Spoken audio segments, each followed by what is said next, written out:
is recording now. Okay. You can start. Hello to everyone. My name is Francisco Melo. I'm the coordinator of the Urban GreenUP cluster of cities of the Urban GreenUP Project, and I would like to welcome you all to this first external webinar focusing on vertical greening with stories from Valladolid, our partner city of the project, and Singapore, which is an international standard and best practice, state-of-the-art when speaking about greening and especially vertical greening, among other topics on the nature-based solutions topic. Okay, for today, I believe you have in front of you the agenda. We will be starting with a welcome from our project coordinator, Mr. Raul Sanchez, and going through our main features of the day, starting with a presentation from Valladolid, focusing on green infrastructure in the city, in the specific context of the city, and focusing on the work being developed under the Urban GreenUP Project. Going then straight to Yvonne Tan, that will focus on vertical greening in high-density city environments. And then we have reserved a space for discussion and Q&A. Of course, you can always use the chat box or the question box as you like for posing questions as questions arise during our speaker's presentation. Or you can either leave it to the end and then raise your hand so we can unmute your microphone, then you start posing questions to our speakers. Okay, with no further delays, I will pass the word to our project coordinator, Mr. Raul Sanchez, that will focus on just a brief overview of the project, and then we will go through our presentations. So, Raul, please feel free to share your presentation and to start your. Okay, I'm trying to share. Please let me know if you see my screen. Okay. But are you seeing my presentation? Yes, we are. Okay. Please go ahead. Okay. Yeah. Good morning. Good morning, everybody. Thank you very much for your kind introduction, Francisco. Thank you everyone for attending this webinar. It's a pleasure for me. And of course, for the World Consortium, to have the opportunity to share with all of you an overview of the Urban GreenUP project. The idea for today. Sorry, I'm trying to.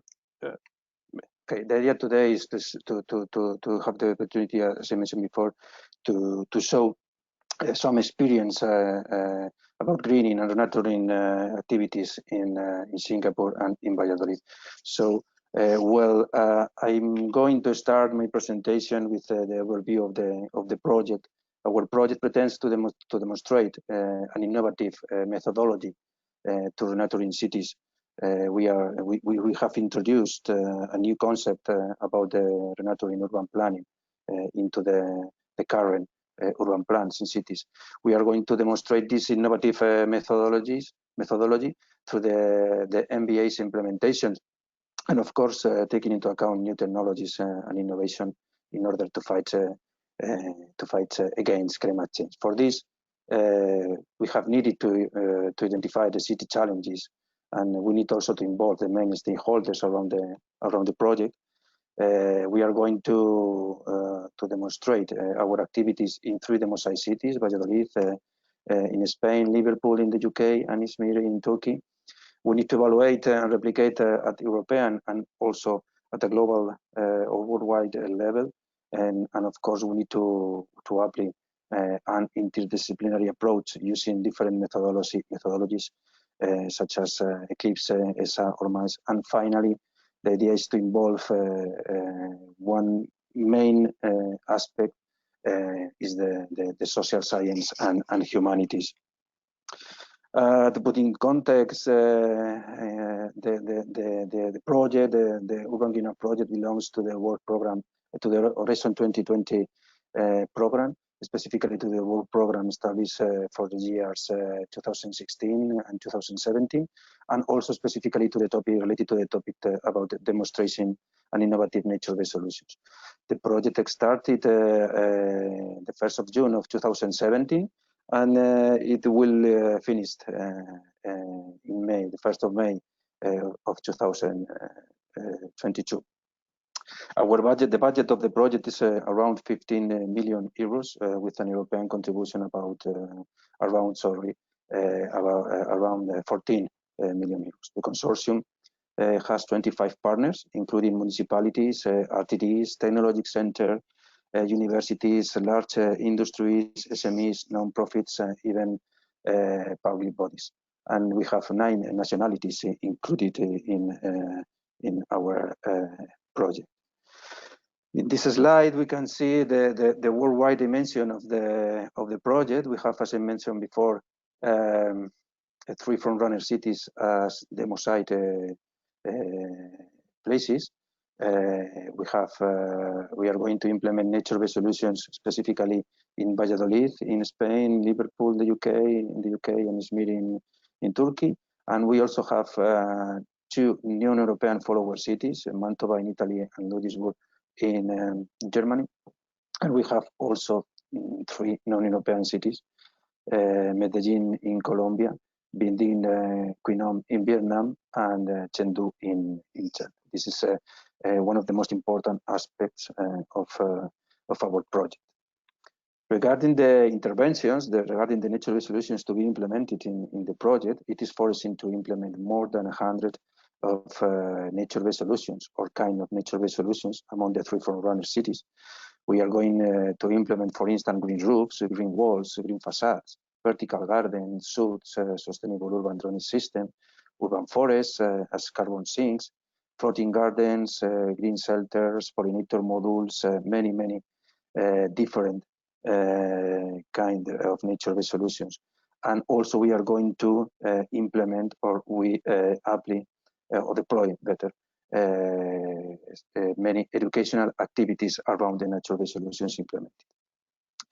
Urban GreenUP actions will be implemented in different subdemos areas in cities, and the most important feature of this implementation is the connectivity among the different subdemos areas in the cities, because this is essential to contribute or to foster the urban biodiversity and protect the urban biodiversity.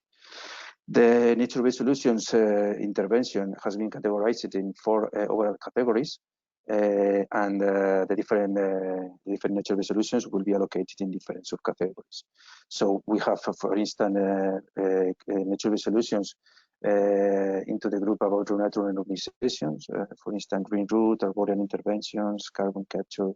We have also water interventions such as flood actions with pavements. We have also singular green infrastructures, smart soils, pollinator modules, pollutant filter, urban farming. And finally, as I mentioned before, we will have a non-technical intervention related to the educational activities, engagement, city coaching, etc. I think that is very important to mention also the impacts foreseen in the project. We want to create a new global market around the project. This foreseen to generate more than 500 direct jobs, green jobs. We want also to increase awareness of the benefits of renaturing and greening cities. We want to enhance stakeholders and citizen participation. We want to foster the creation of healthier and greener cities. We want also to increase the international cooperation. The idea is to enhance with the project implementation of European environmental policies and governance activities. Of course, with our project, we are going to improve living conditions in cities, and we are to foster the urban biodiversity. And finally, we are going to also to improve mobility conditions. I want to take the opportunity also to mention that our cluster of cities, cluster and network of cities is active. We have the achievement achievement of we have achieved the commitment of 20 cities: Aalborg, Ateneu, Bari, Bragança, Esposende, Hegibidek, Ioannina, Kifisia, Kladno, Lviv, Murcia, Oslo, Povoada Barsim, Praia, Santa Pola, Sao Paulo. Also we have Tampere, Thessaloniki, Umea, and Vitoria. We are very, very happy with the activity of our cluster and network cities, and we are working to increase the number of cities involved in our project. That's all from my side. Just to thanks in advance to our speakers, Yvonne Tan from the Singapore Green Building Council, also Alicia Villazán from the Valladolid City Council. I think that we also have the participation of Jordi Serramia from Singular Green in Spain. So thank you very much for your time and for your interest in this webinar. I hope it will be really useful for you. So this is that's all from my side. Thank you very much. Thank you very much, Raul, for your overview of the project. I will now go back to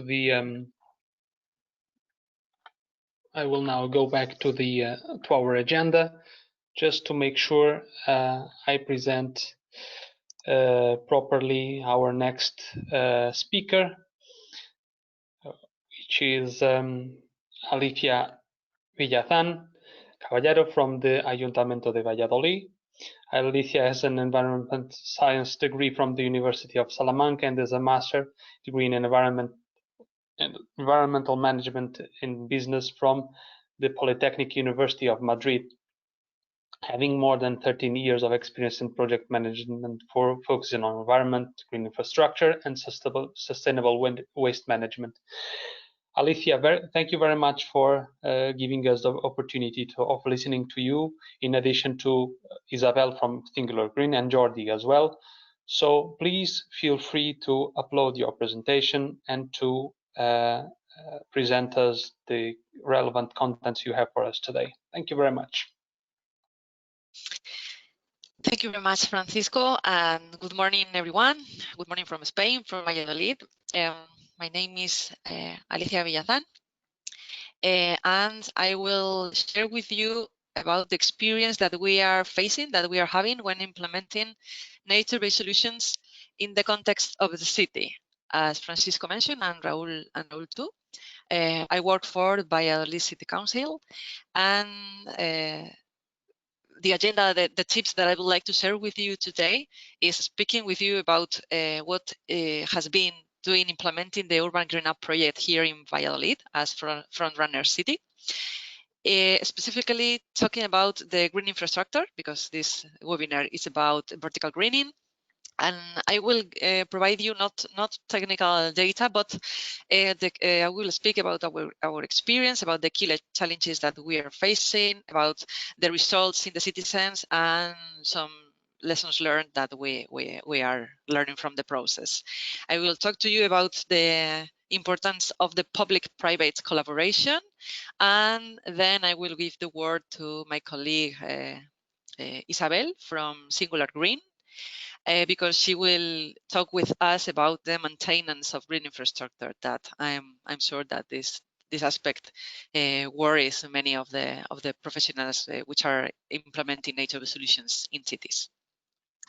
So go ahead. As Raul mentioned before, Valladolid, we are a city from Spain, from the north of Spain.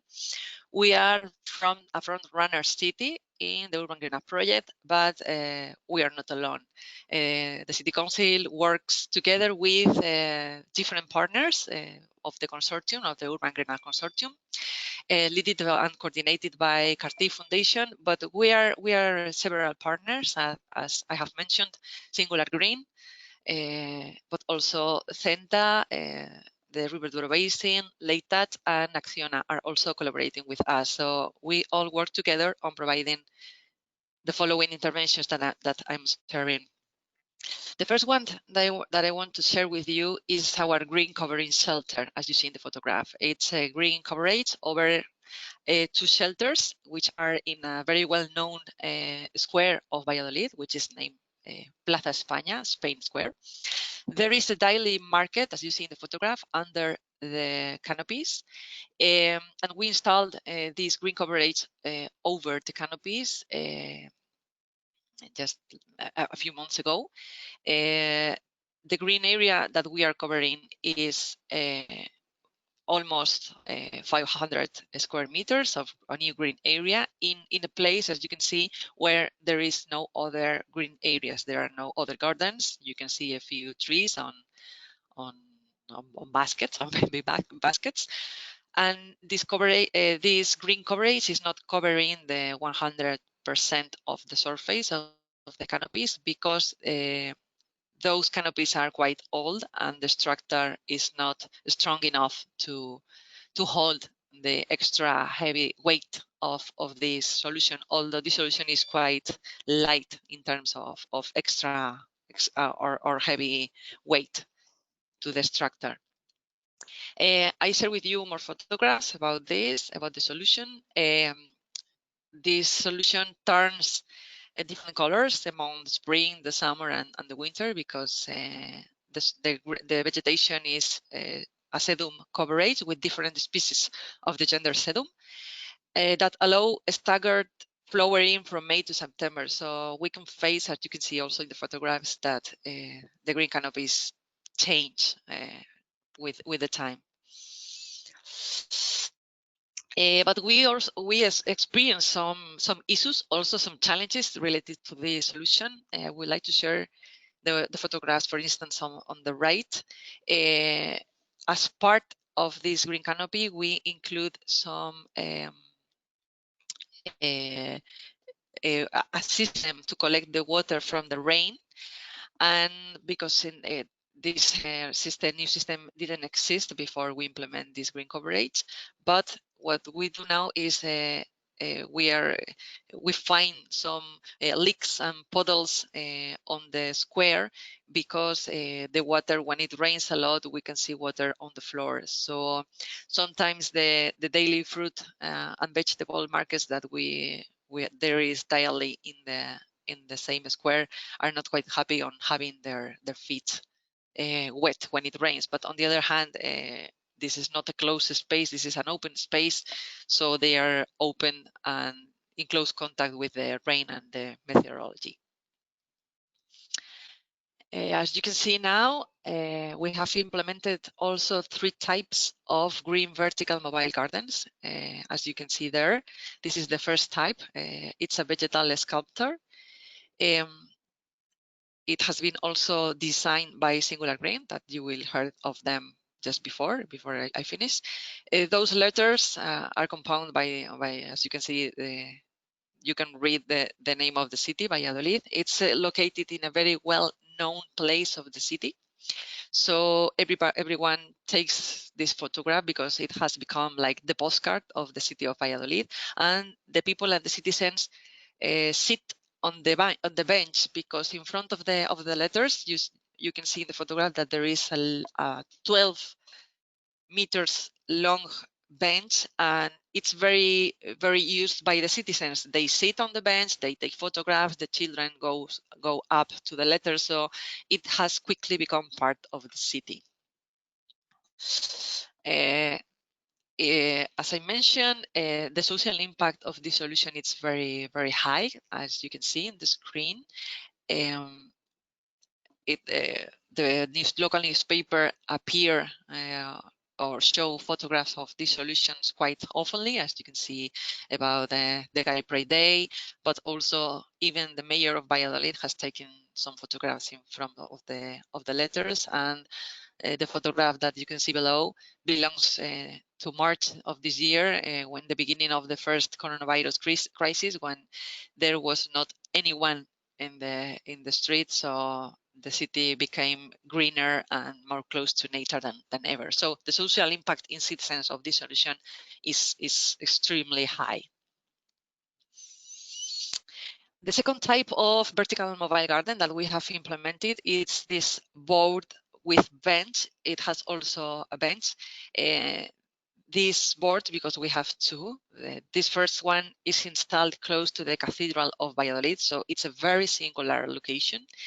As you can see, this is a hard square. There are no other green elements in this square, so that's why we implement this solution here, just to bring closer the green solutions to the population. It's covered by green on the two sides. Each one of them is providing us 25 square meters of new green area, and this is the second one that we have implemented. It's installed on a very well-known street of the city center of Valladolid, Valladolid main street, which is named Calle Santiago. And as you can see, the vegetation it's quite growing quite well. At least the majority of the species are growing quite well. And as you can see, this solution also have another bench. So in this street, there are no other benches currently. So the citizens also sit on the bench and just rest or look at the people. And it has an innovative ventilation system powered by solar energy and also designed by Singular Green. Now you can see the third type of green vertical mobile garden that we have implemented. Those are the type, as we call them, stackable frames. They are stackable frames because they are single frames. So we have implemented 14 units of these single frames, but we couldn't install them individually. We needed to combine them into those different sculptures or green sculptures around the city, because we need to increase security. We were worried about the risk of falling on and displacement of these solutions, because we imagine a few of young people on a Saturday night just trying to push the gardens or just moving them from one side to another. So we needed to combine them into those sculptures, as you see. They are located in a very well-known places of the city center, and I know that I'm repeating this concept many times, because in a city like Valladolid, that probably many of your cities will have the same problem, we have lack of space, lack of public space, because our city is historical. It's a city from the Middle Age, so it's not a modern city, it's an old city. And as you can see in this map, the map of the city has narrow streets, and it's not a regular map and the regular way for the urban planning. So the green areas are specifically located in certain parks, so there are no green areas in the city center. And with those type of solutions, what we expect is introducing these new green elements into areas, which is quite difficult to have a new garden or to open and wide and open new area. But on the other hand, we have been facing the hot summer of Spain. The temperatures in our country are quite high during the summer. Even Valladolid is not the hottest city of Spain.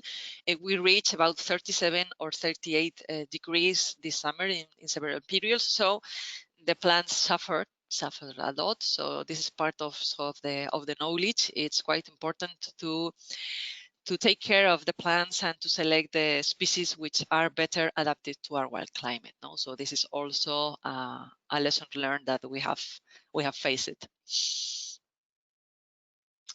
And as I mentioned, we have difficulties on finding suitable locations in urban environments. No, as you can see in the photographs, we needed to find public spaces in singular places, because we want to multiply the effect of replication of these solutions with enough visibility. I mean, not enclosed streets and narrow streets when nobody can enjoy the new green solutions. We needed to avoid the underground parkings. In our city, it's also a challenge, because underground there are several car parkings, especially in the city center. So we couldn't put anything on the underground parking because of problems with those infrastructures.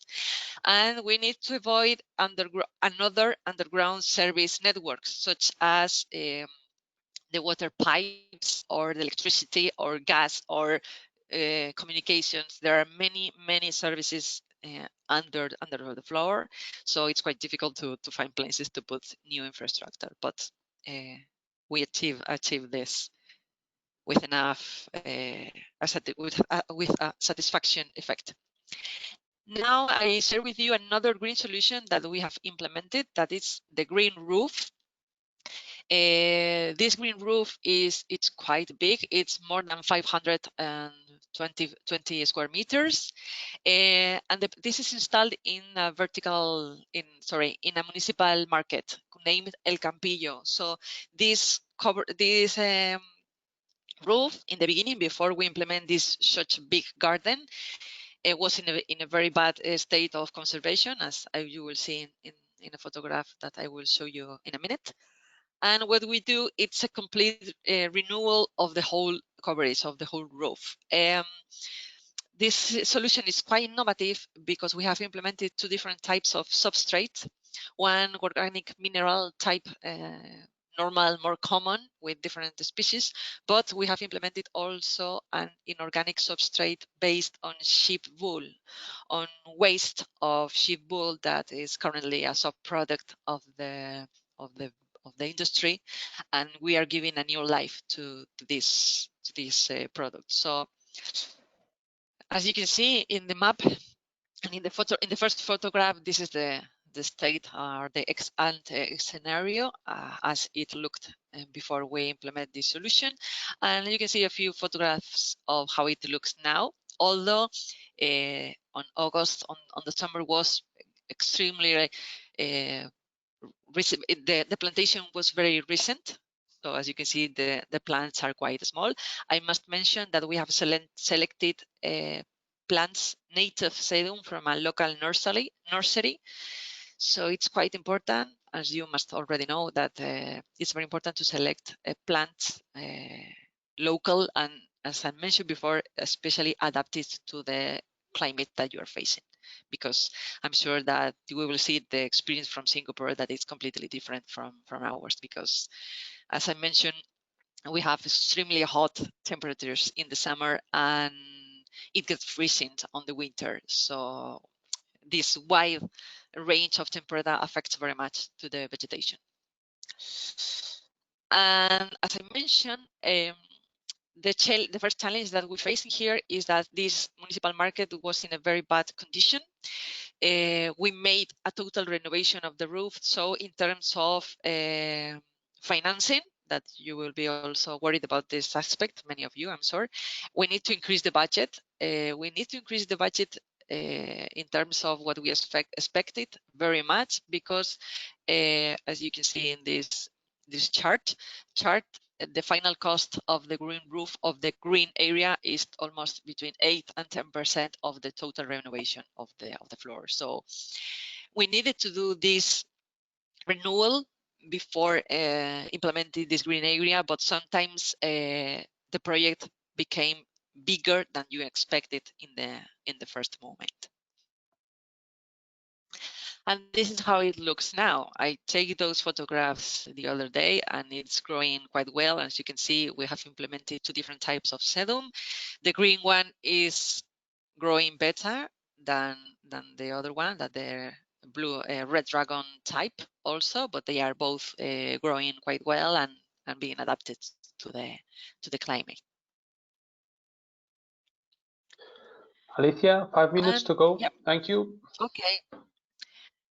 And I will go straight to the end because I only have 5 minutes. I have another example for you, but I will go to explain to you this example because this is a good example of a public-private collaboration, and I would like to share with you this idea because many people think that this is the future. We implement this new green facade on a private building which belongs to El Corte Ingles, which is a department store very well known in Spain, such as Marks and Spencer in the UK, for instance. And we implemented this green facade with them. It has more than 550 square meters, and we make a private collaboration with them in terms of we signed an agreement with El Corte Ingles. And the agreement was that we, with the Urban GreenUP Project, implemented the vertical garden from the building to the outside, but anything and all the needs of the installation from the facade to the inside has been built by El Corte Ingles and built and paid and financed.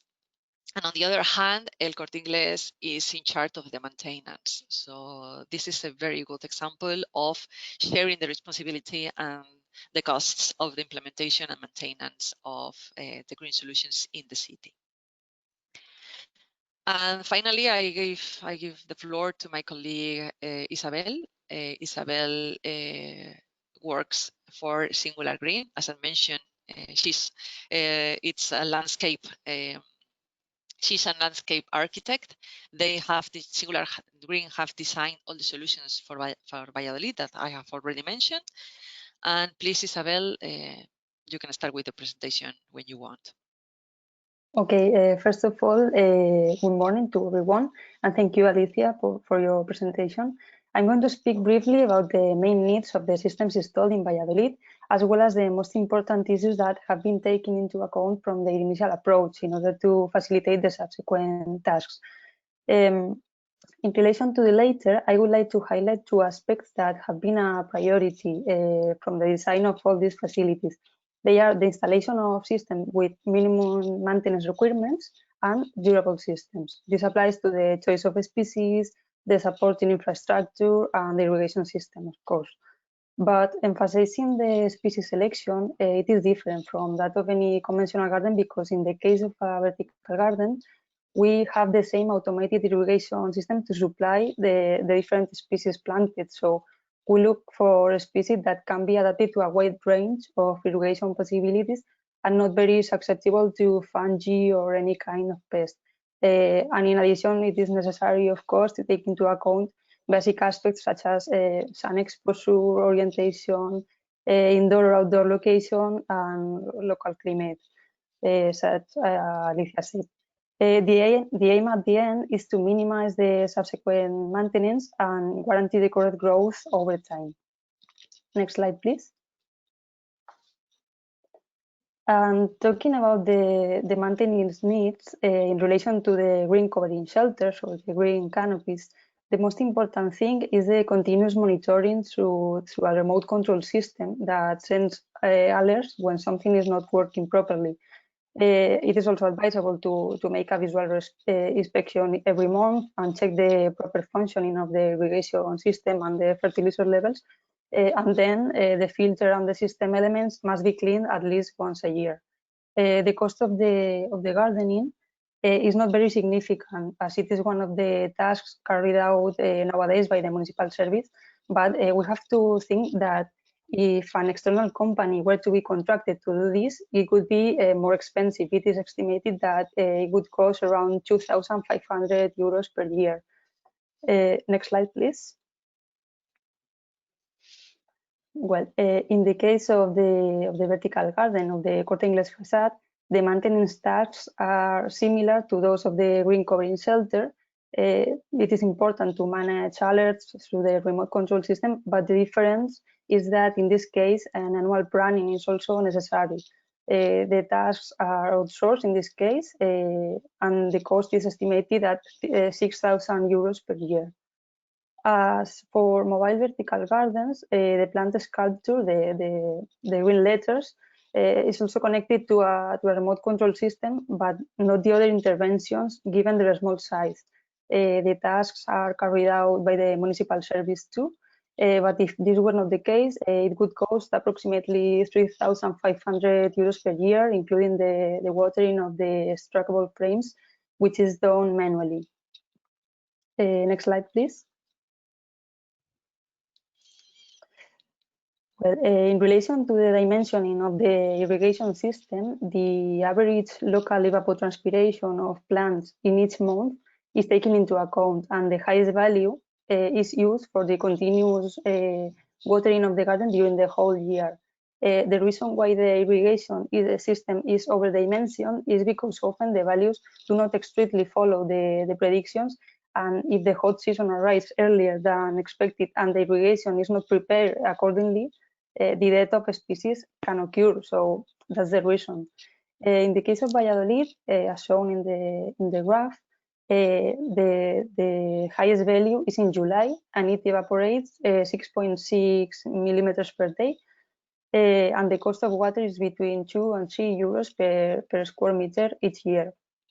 However, I want to highlight that the cost is somewhat lower in the case of the green facade, as it has a water recirculation system which allows the excess of water to be used, especially in the winter months when the plants absorb less water for irrigation and the excess is collected in the gutter, and then the water is led to a tank in which the pH levels are regulated before being incorporated again. And next slide, please.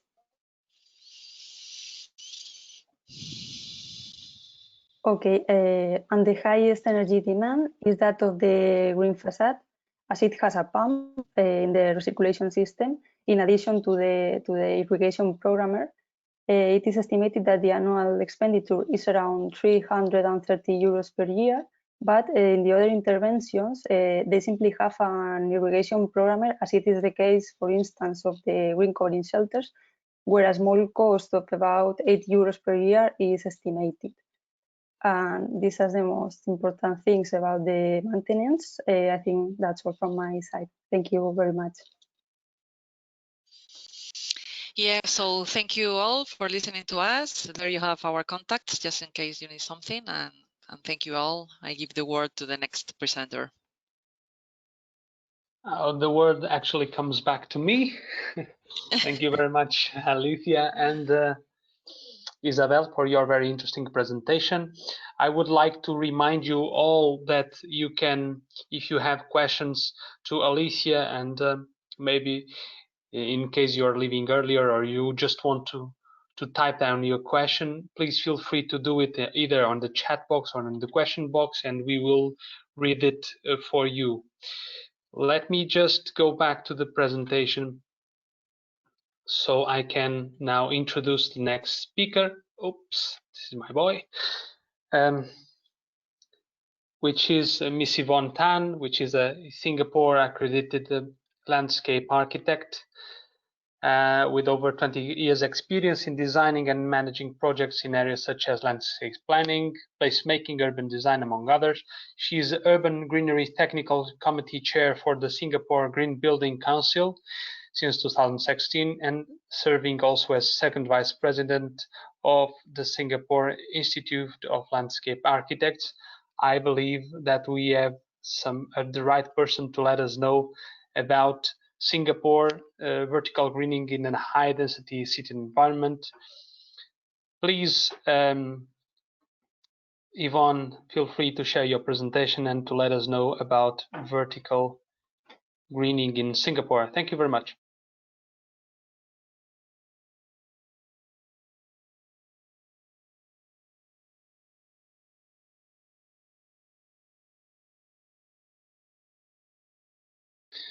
I believe you are mute. Oh, okay, unmuted now. Please go ahead. Share your presentation. We are not yet seeing. Can you see my screen? Yes, now we can. Yeah. Can you see my screen? Yes, we can see your screen. Okay. Let me put Please it into use the presentation mode. Yeah. Thank you. Okay. Yeah. Okay. So yeah, thanks for inviting me to share in this conversation.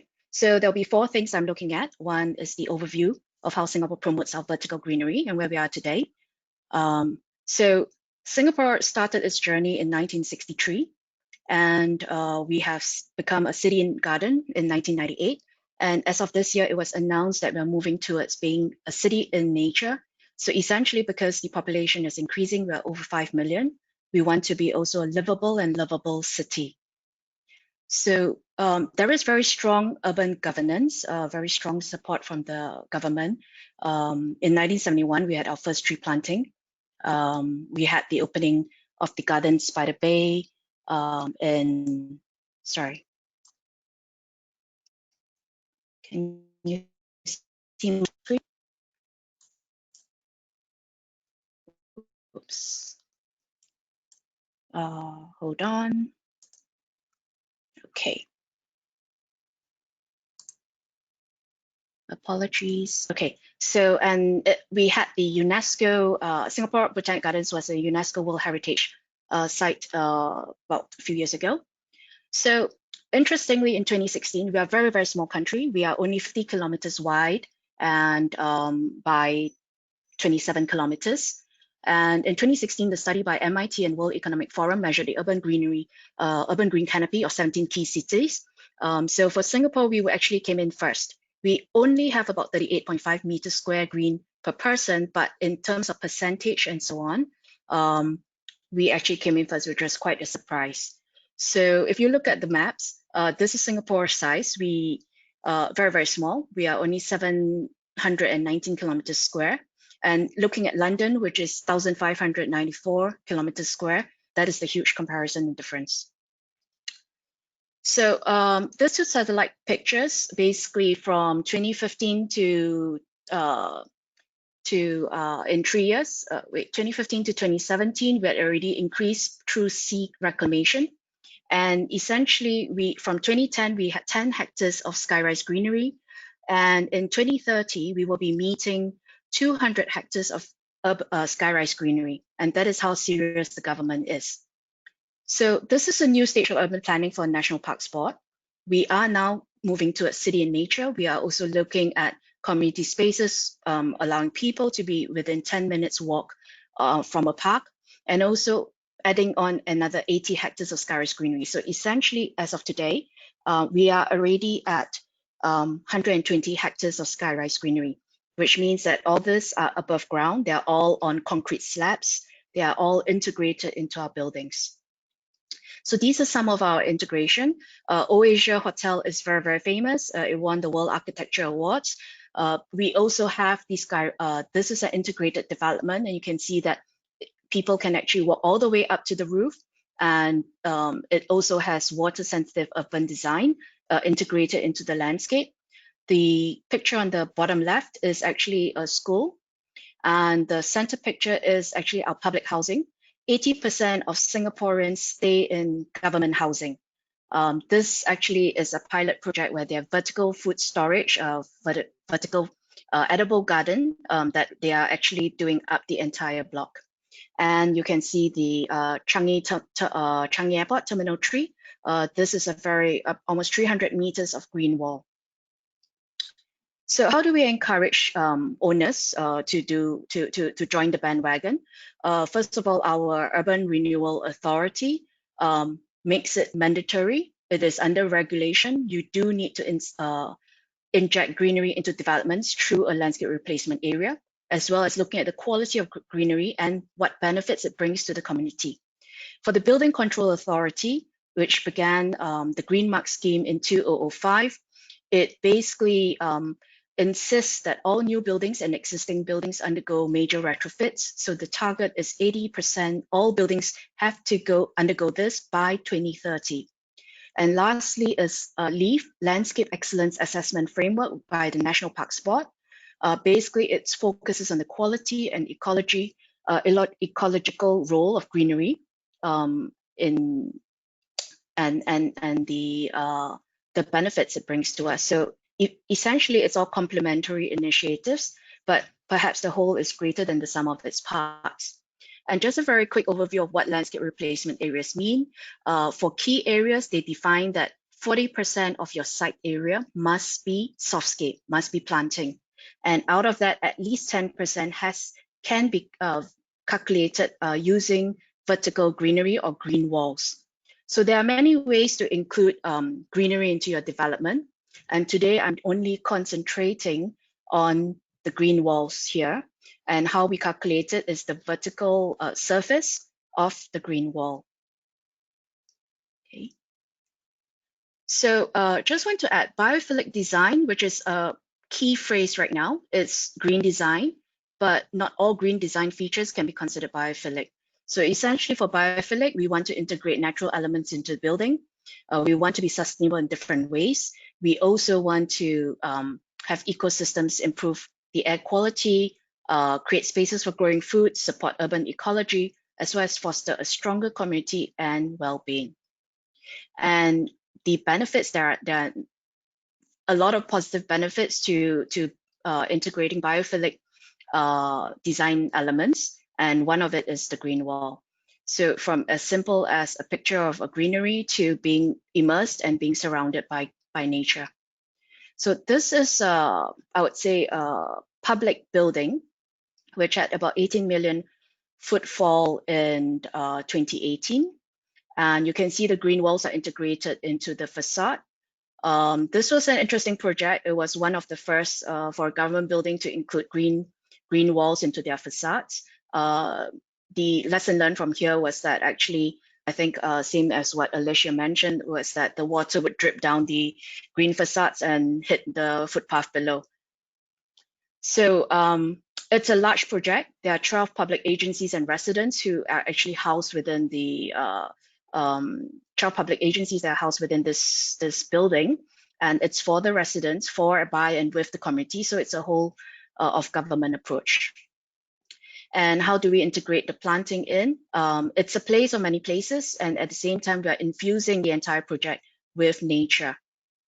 So be it whether it's a green carpet or vertical greenery. So this is another project in our central business district. It was formerly a national park, a park area, public park, for the developer to be allowed to basically develop this space. The developer had to replace the landscape area by 100%. And we've managed to do that. At the same time, we also increased the gross, this green plot ratio up to 8.4. So you can see that actually the forest is under the roof.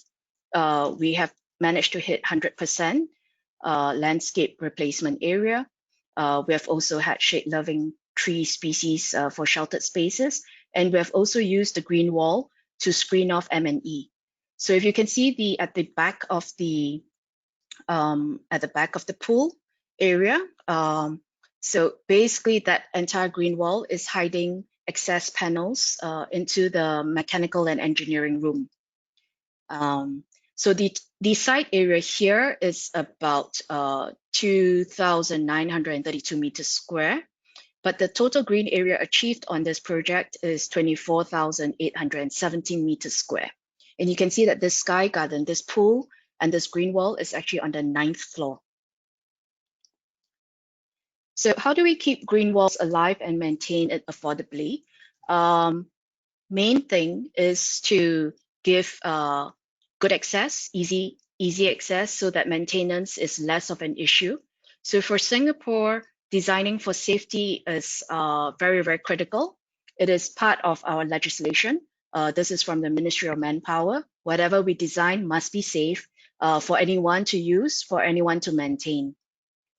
And the vertical greenery methods that we engage in Singapore, we have the leather, the gondola, we look at the scissor lifts, the cherry pickers, scaffoldings, as well as the rope access. Of course, some clients would prefer that it is free from maintenance, but that is, well, plants are living, and so that's not quite realistic. So this vertical green wall, which is at the Ocean Financial Center, it is done in the image of Singapore Island. It is about 110 meters long, and the height is about 19 meters on average. Total area of green wall is 2,100 square meters. Total number of pots, almost 54,500 pots. And how we do this is that by easy access from the back. So the maintenance people can just come and replace per pot whenever it's required. So this is all integrated, and this is actually the covering or the facade to the multi-story car park. So it's just for car parking. But in Singapore, because our land is scarce, we just have to make use of every little space we can to green up, at the same time also to screen off the necessary. So this is, they're all accessible by catwalks, and you can see that it's all auto irrigated. There are rain sensors, there are soil moisture sensors. So this was the tallest green wall. This is the tree house condo by CDL, and this was the tallest green wall in the world. It won, I think, Guinness World Records. And so you can see in the facade, there's a variety of Thunbergia as well as Bauhinia to bring the pollinators in. The left is the design intent. The right is reality now. So the very expensive facade, the architectural facade, has kind of disappeared behind the greenery. The maintenance, it's while we have catwalks on every floor, and you can remove the gratings where you walk to access the planters. It is actually quite difficult to bring in your long arm telescopic pruner. This extends onto 3 meters to prune the outside. And at the same time, on the left, this is sometimes the realities. On the left is when the project was completed. On the right is that if the plants grow really, really well, there's less light from the inside. In any case, this is only a service area, so no one sees it. Yeah. Yeah. So this is how the maintenance people do the maintenance, and they even did a telescopic at 6 meters. So the very famous Oasis Hotel. This is the close-up, and this is the back of the facade. Very easy access from the back where they have the planters. And basically, this facade is about 25,490 meters square of facade for the green to grow on. I spoke with the landscape architect, and essentially at the beginning, they had about 21 species. Over time, I think it's down to about 19. We are still, I think in Singapore, vertical greenery is quite new. We are still learning which plants are suitable. These are also some of the other back access things. So there's always a rail guard. It can be hinged. It can also be using French doors. This project is from Jewel. So you can see that these are the potted system. For areas that we put, which is not under true sunlight, we do use grow lights. And yeah, so these are some of the other green walls, all relatively large. From this, the green wall that's on the left was done by Patrick Blanc. The one on the right was done by our local specialist, Greenology. And we have to make passive design considerations for mechanical access so that it's safe and it's also easy. So yeah, so I'll skip a few of these, but essentially, even for some projects, what we do is we do a rotating green wall so that you rotate it inwards so that you can easily maintain. So lessons learned is strong winds. So this is a beautiful green wall that goes up 5 stories for a car park. And this is what happened one day when there was very, very heavy rain and windy conditions. The entire thing peeled off the side of the building. So in terms of this, technically, we would put in designs to prevent that from happening. This project, not in Singapore, but in China, but from a supplier who's based in Singapore. This was after the typhoon. Everything else got damaged except for the green wall. So it was sturdy enough. And some of the other design considerations or lessons learned is choosing the right vegetation, choosing very hardy plants that suits the microclimate, choosing more passive systems with low maintenance needs, as well as choosing reliable fertigation as well as irrigation. Because once those fail, maintenance becomes a lot harder. So even choices and growth. So like these 2 plants planted after 3 years growth, you can see the difference in growth rates. And also like whether the plant grows taller or narrower, and even designing in the access for maintenance. So at design, this was meant to use a scissor lift. However, there was, I think, a miscalculation on how much space the scissor lift needed. So eventually, they had to use a leather. Yeah. And also sometimes there's a loss of media and media compaction, which may need refreshing over time, or it depends on the system that you choose. So this are some of the media, loss of media over 10 years. So sometimes it does need a bit of refreshing, or your irrigation has choked because of the choice of irrigation. So some of the lessons learned, there is good benefits to refreshing your green wall. You can use technology to reduce the maintenance time and cost. So for Changi Airport Terminal 3, what they did was they refreshed it. This is 300 meters long, about the length of 3 football fields.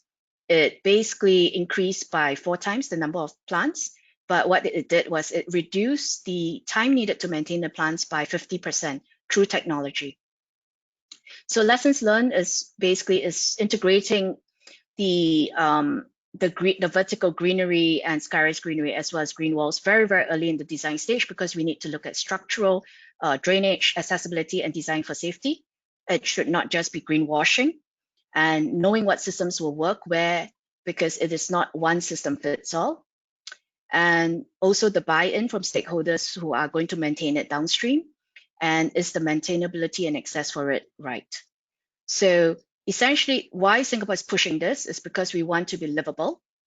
So in line with the UN Sustainability Development Goals, we are also driving this, and also trying to design livability through a very people-centered and biophilic approach.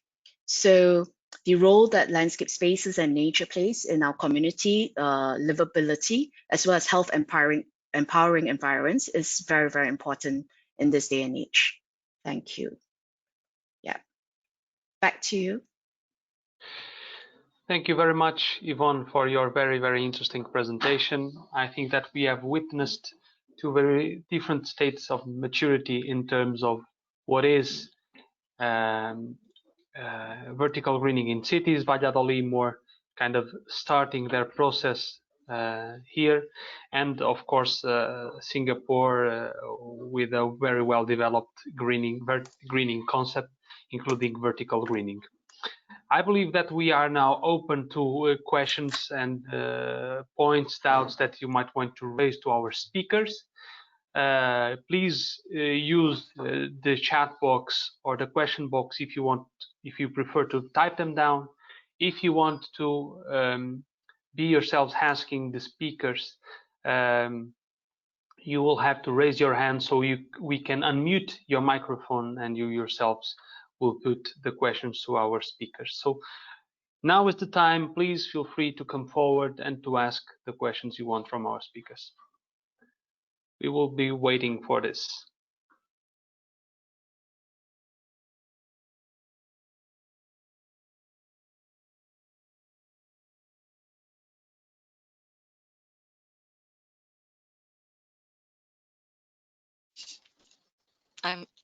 I can raise the hand. Sorry, I don't see the button, so I raise my hand. I'm not, I'm You're sure that all the you don't need to. Okay, please, okay, Alicia. thank you. I'm sure that all the people listening on to you, Yvonne, are such as impressed as I am myself, because it's like comparing a multimillionaire with something starting his own business, a small business from the beginning. So it's absolutely impressive what you have shown us, because I was like sharing our experiences of almost 500 square meters, and it's like nothing compared with what you are doing. But we are on the way, because our goal is exactly the same that you, making Valladolid more livable and more sustainable. In fact, what I would like to highlight from your presentation is especially the fact that it's compulsory in Singapore to build the new buildings greener. So it's part of the legal body and the legal framework of the city. This is something that is not happening here. In fact, we are just starting with some solutions just to make to show the benefits and how attractive this new type of construction can be. So you are, as you mentioned, you start in the 70s, in the 60s with the political issues and the governance. So you are like 40, 50 years before us, or even before the rest of the world, because we already know that Singapore is the first of the world on that.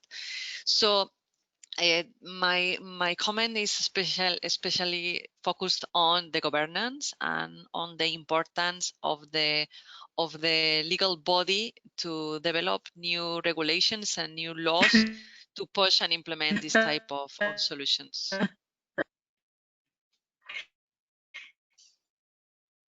So just saying that from the point of view of the city, this should be a very good starting point. And congratulations, because what we have seen from Singapore is. But you have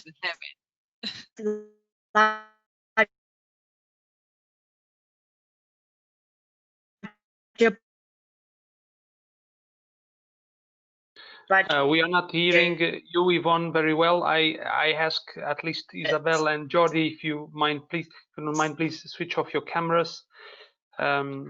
Yes, Yvonne, please go ahead with your comments to Alicia's questions or comments as well.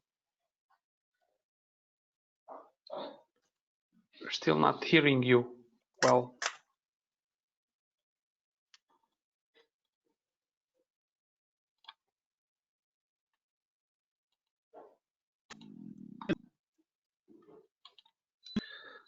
Yvonne, I believe we lost you.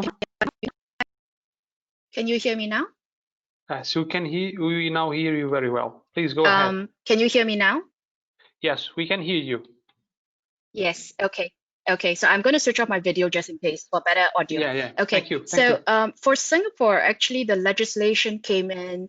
The legislation came in. I would say relatively recently, only in the last 20 years. Reason being, especially the last 10 years, because while vertical greenery was recommended, no developer would do it unless it's government requirement, authority requirement. And that was how we approached it. We, as landscape architects, and also as all my fellow consultants, professionals, architects and so on, we basically spoke with the government agencies to tell them that if you want this to happen, you have to put it as part of the regulation. And so they have been listening, and that's why right now it is mandatory. In fact, we have now shifted beyond just greening the city. We are now moving towards making it more biophilic, more pollinator friendly, and also pushing for more native species. In Singapore, most of our plants are actually imported in. We don't have that much land for nurseries. Pretty much, I would say 99% comes in from overseas. So what we are now trying to push for is, I think, for certification or getting awards, they need to hit at least over 50% native species, so that it becomes the drive that we can reclaim our natural heritage. Yeah. So looking forward to Alicia, looking forward to your city on its journey. Thank you very much, Yvonne. Yeah, everything has a start, I believe, and Valladolid is doing its own way. And I believe the Urban GreenUP project is playing an important role in this sense. I would like to invite all the other attendees, if you want to just put a question to our invitees, even if it is a more basic question or more technical question. I believe we have all the resources here to answer you somehow. You can also follow up this webinar and leave your questions to our speakers, either via email or any other mean that you find relevant.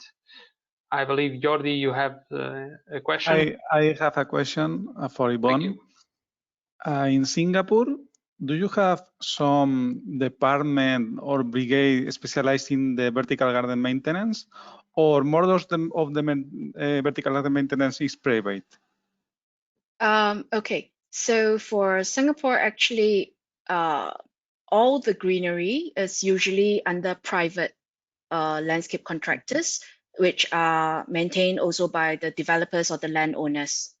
Yeah, So the National Parks Board, they look after all the streetscape, all the street trees, all the parks, anything that's on I would say government land. But for all the green walls that you've seen, those are all private owners, so it is all basically under private budgets. Yeah. Okay, thank you. Thank you. Thank you very much. Once again, Yvonne, for your answer. Any other question, any other comment from the audience? Please feel free to use the available means. Tap down question, raise your hand in order to put it yourself. I'm also inviting, of course, people from our network of cities that are participating in this meeting. If you want to come forward, if you see some connection to your city, if you have some question. There is a question from Claudia, and she's asking, what about fire regulation and skyrise greenery in Singapore? Okay. I don't know if you can read the list of questions. This is the question, yeah. Okay. So currently all vertical greenery, especially the ones that are used on the facade or within the building, have to be fire rated 0, which means it's non-combustible.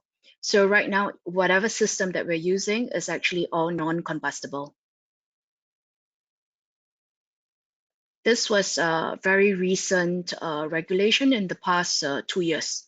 Yeah. Thank you. Thank you, Yvonne. I don't know, Claudia, if the question was well answered to you. We appreciate your comment in the question box as well. I see now that you're happy with it. We have another question from Pablo, asking if there is a future project in the city. I believe he's asking to the city of Valladolid, because he's from Valladolid. Is there a future project in the city to create green rooftops with access to walk around, at least for the residents in the building, like gardens or participative orchards?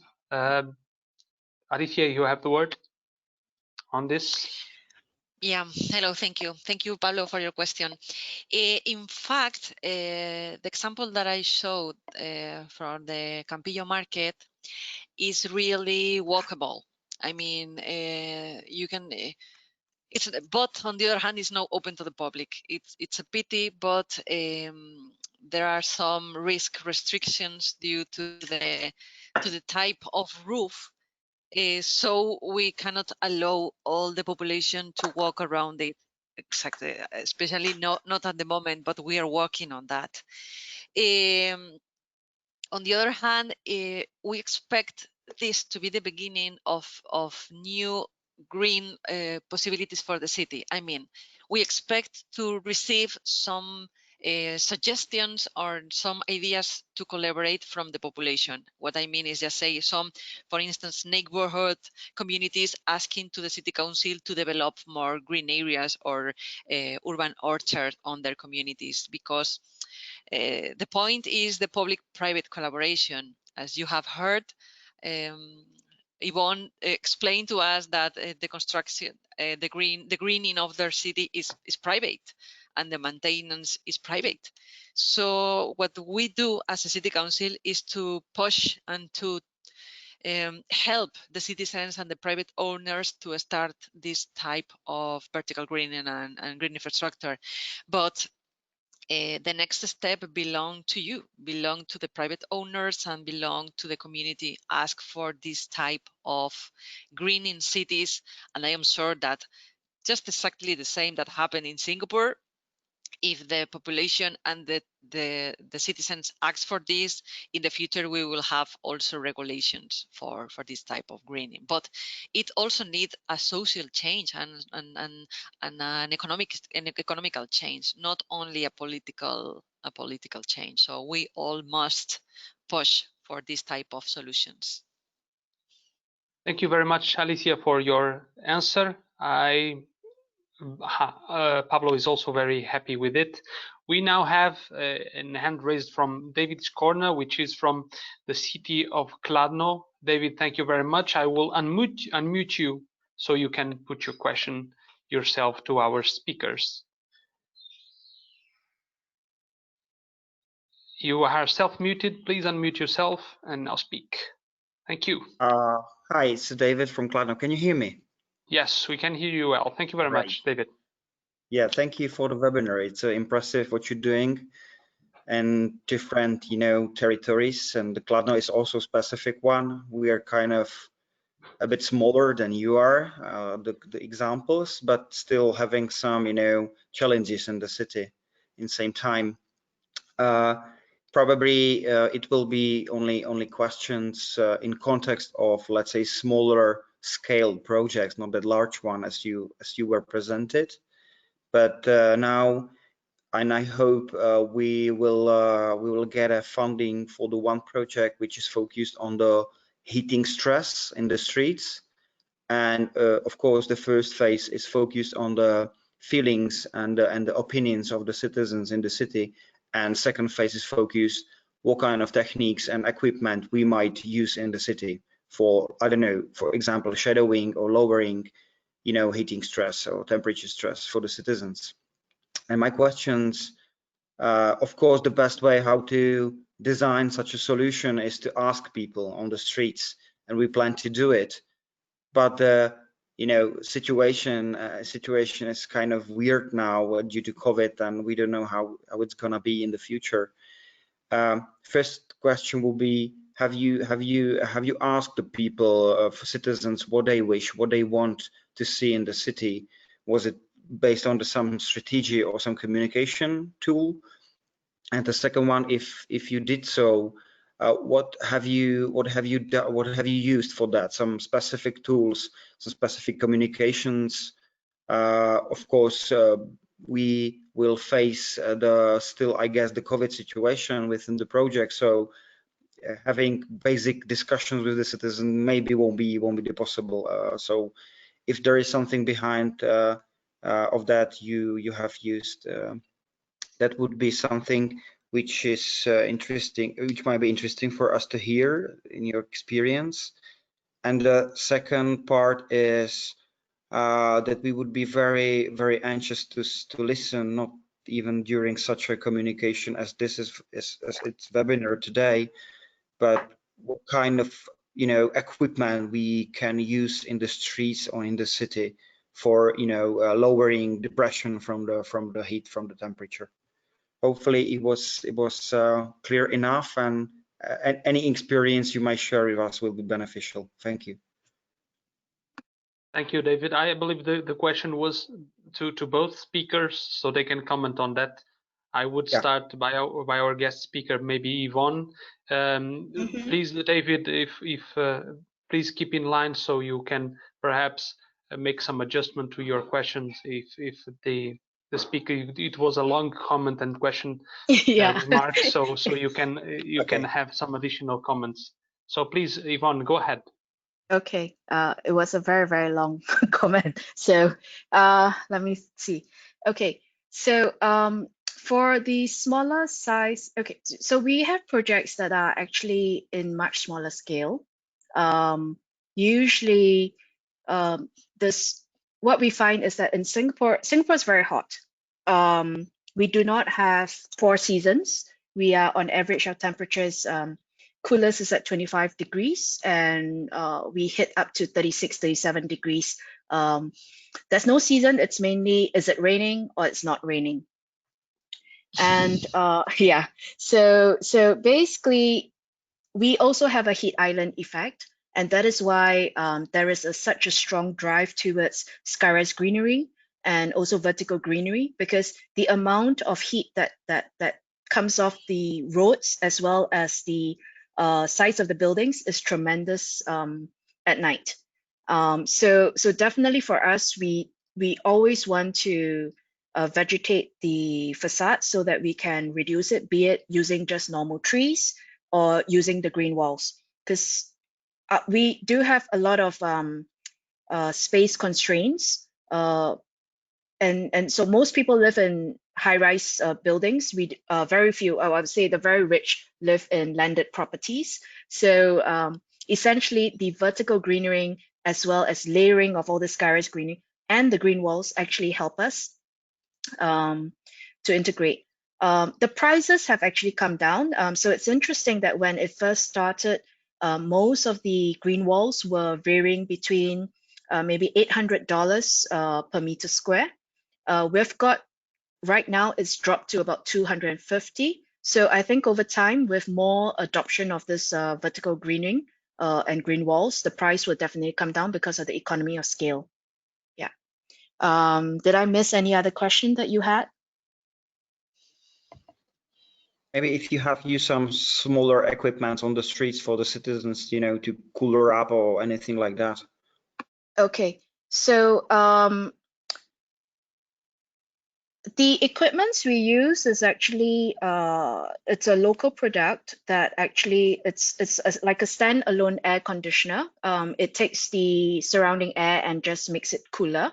So what we try to do is also most of the seating areas are usually under shade because it's just too hot. In Singapore, you'll notice that most of the activities actually happen early in the morning and as well as in the evening or late afternoon because noontime is just too hot. So whenever we want to activate a community space, we will actually place it under shelter.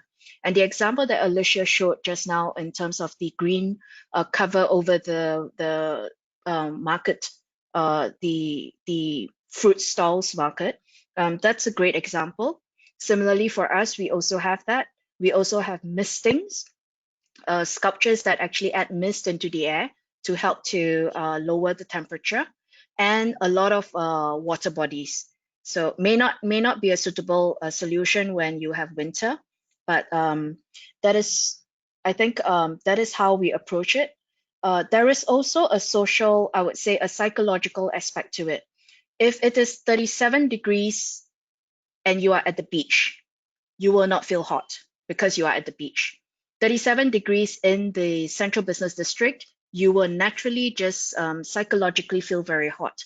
So for us, how we psychologically lower people's or increase people's tolerance for the heat is to bring in all this greenery and let them sit next to the green. So that in turn, it makes a very enjoyable outdoors and so they don't feel as hot.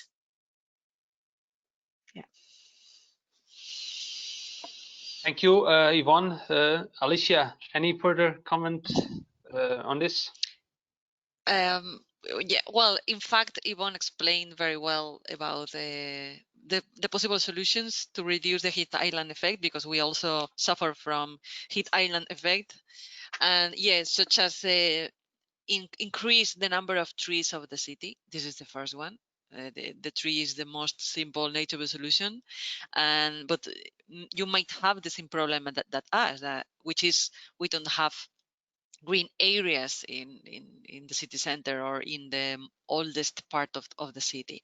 So I like the idea that, as Yvonne said, increasing the water bodies, because it's not our case, but for instance, in the past few years, all the cities covered the rivers and the water sources just to be integrated into the landscape of the city, and they were covered and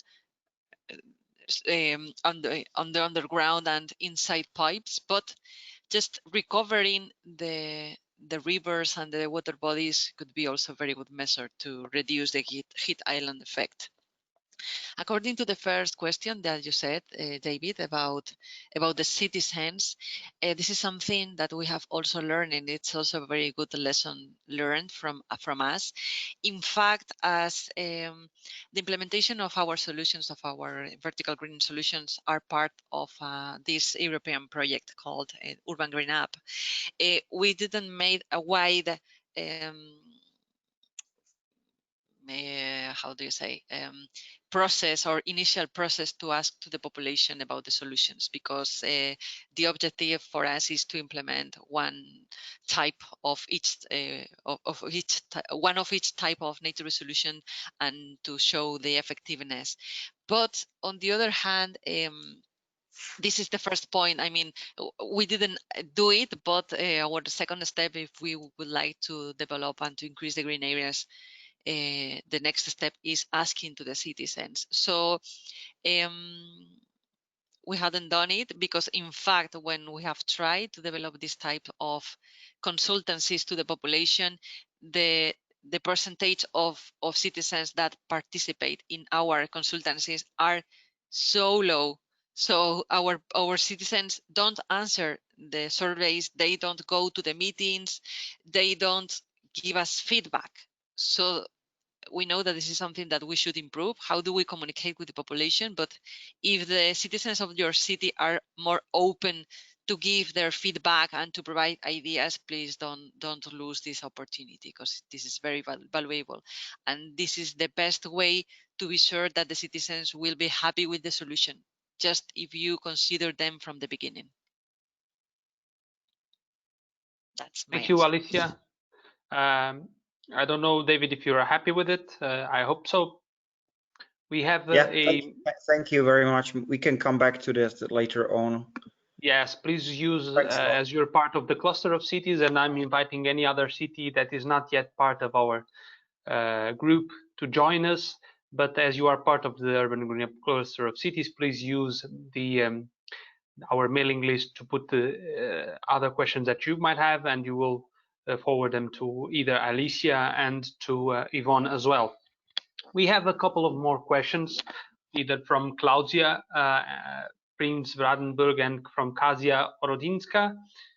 Both of them are to Singapore. One of them is somehow related to your previous reply, Yvonne, and asking you, Claudia, if you measure the effects of greening on the climate in Singapore. That is one of the questions. And the other question from Kasia is, how are the residents of Singapore encouraged to cooperate or initiate green projects? So please go ahead with your comments on this. Okay, so the first question was, how do we measure effects of the climate on vegetation? I hope I got that right. If you do measure the effects, I don't know, for example, in terms of the temperature, so, etc. Yes, currently there are studies ongoing by the various universities in Singapore to measure how many degrees it drops. I think so far what we know, it drops about 2 degrees. This is old data, but we are currently there is a study going on from the Singapore Technology and SUTD. SUTD, basically to check on the economic values of greening the city, so of skyrise greenery. And the results of that is not out yet, but definitely what we have noticed is that if you are on the top floor and you have a green roof above you, usually the temperature drops by 2 to 3 degrees, only at the portion that the green roof is above you. So if you still have concrete in some other areas, that will be still quite hot. To your second question is, how do you get the citizens or private sector to embrace green? Is that the question? How do we encourage them to cooperate or initiate green projects? Yes. Okay. Singaporeans tend to be very well behaved. We only have a single government, and it's been the same government for the last 50 years. So basically, once it's a regulatory, basically we will do it. Yeah. So like I mentioned before, initially when it was only encouraged, a lot of developers would try not to do it because it's slightly higher cost than just doing greenery on the ground. This is not that there is a more expensive plants or more expensive soil, but it's just that hoisting up soil and plants onto 10 stories high or 54 stories high, which is our Marina Bay Sands. I think our park there is on the 57th floor. that costs money. So I think that with COVID happening this year, there is a very big increase in the appreciation of nature, a very big increase in the wanting to be close to nature, regardless of whether you're on the ground or on top of a skyrise building. And so I think that a lot of people are also basically asking the government to do even more than what they've done now, but also to maybe not cut the grass so often, to let the butterflies happen, to reduce the maintenance frequency so that we see the birds and the bees a little bit more often. Yeah, so I think that the buy-in and appreciation for nature and greenery in Singapore is strong, because if not, the buildings are very, very close. I would say in similar context to the, I would say the European cities, we do see our neighbors in a skyrise building. You might be able to see them having dinner, maybe not what they're having for dinner, but you would see they are that close. So that's why we appreciate vertical greenery. Thank you very much once again, Yvonne. We have two more questions from you, one of them from Stella Shackle from Liverpool, which is asking if there any monitoring on the number and diversity of pollinator species on the green walls. That is one question. And also Chloe Pottinger-Glass is asking if you can please repeat the name of the economic study that you mentioned. Perhaps apart from repeating it, you can perhaps also write in the chat box the name, and if possible, if public, you can also share the link to the economic study you mentioned. So the question from Stella, the first one is if there is any monitoring on the number and diversity of pollinator species on the green walls, and Chloe to repeat the number of the economic study, please. The name, sorry. I will ask just to the pollinators question, and the answer, it's a partial answer because my answer is yes. We have one of our key performance indicators is to monitor the number of pollinators on the solutions, but I don't have the results at the moment and yet, because we are still implementing new things, and in this period of comparing the ex ante with the ex post scenario, and I can't provide you numbers, but it goes completely aligned with the comment that Yvonne said before, that we are also trying and pushing the development of the pollinators species on the city. But I would like to ask you, all of you, if the citizens of your cities have the same bad opinion of the pollinators, because they think of bees, they think of they will beat my children, they will beat my arms, it will be scary, and in fact the opinion of the pollinators among our citizens are not so good. Although what we all work on native solutions know that the pollinator species must be closer to the green areas, and we must find ways to increase the population. So that's my comment to all of you also. Thank you, Alicia. Yvonne, please go ahead. Yeah, okay. So for pollinators, in Singapore, the entire, I would say, we have park connectors that are along the streets or through housing estates, through industrial estates that link up to our national parks or our public parks. And within that, NParks actually has introduced the idea of nature ways or pollinator highways that basically we mimic the forests of multi-tiered planting that encourage the movement of fauna. So the same thing we are bringing to the vertical greenery and skyrise greenery, that we have moved on from just greenwashing the buildings. We are now increasingly adding flowering plants, fruiting plants, or plants to attract the butterflies and the birds to fly up the buildings. At Marina Bay Sands, which is their Sky Park, is on the 57th floor. It has been recorded 50 over species. This was a study done by National University of Singapore as well as the National Parks Board. So green walls are actually very critical in terms of being pollinator highways. Yeah.